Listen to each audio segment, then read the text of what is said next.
Attorney General Basil Williams is contending that the acquisition of the Red House property by the Chadi Jagan Research Center Inc.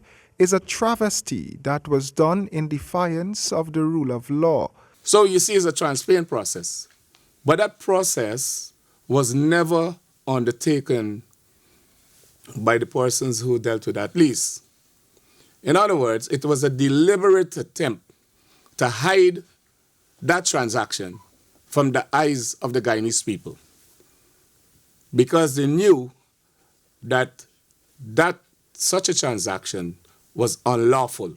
In providing a background to the issue, the AG pointed out that the matter surrounding the illegal occupation of Red House had been raised with the PPP and the Chadi Jagan Research Center Inc. just weeks after the coalition took office in 2015, with the hope that an amicable resolution could have been reached. The AG also pointed out that disputed lease covered the plot of land on which Red House is located, but not the building itself. But you must note that the building itself was not included in that lease, because you would all know, those of you who are familiar with these things, that if you're going to include building with lands, you have to say lots 65, 66, 67 with the building and erection thereon. But that was not included, and you will know why it wasn't included, because they knew that they couldn't alienate, that is, lease or sell, a national heritage monument. The Attorney General contended that the administration could have resorted to tougher means to regain the control of the property.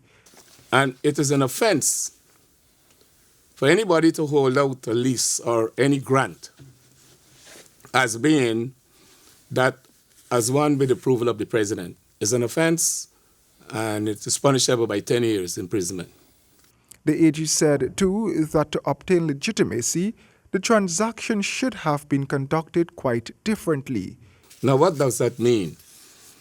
That means that they're saying you must use that transparent process where you have to publish the transaction in the official gazette and also advertise the transaction in national newspapers of wide circulation. The reason being that if anyone wants to make an objection to the conveyance of the land or transfer of the land to another, they could file a notice of opposition. Royden James, HGP Nightly News.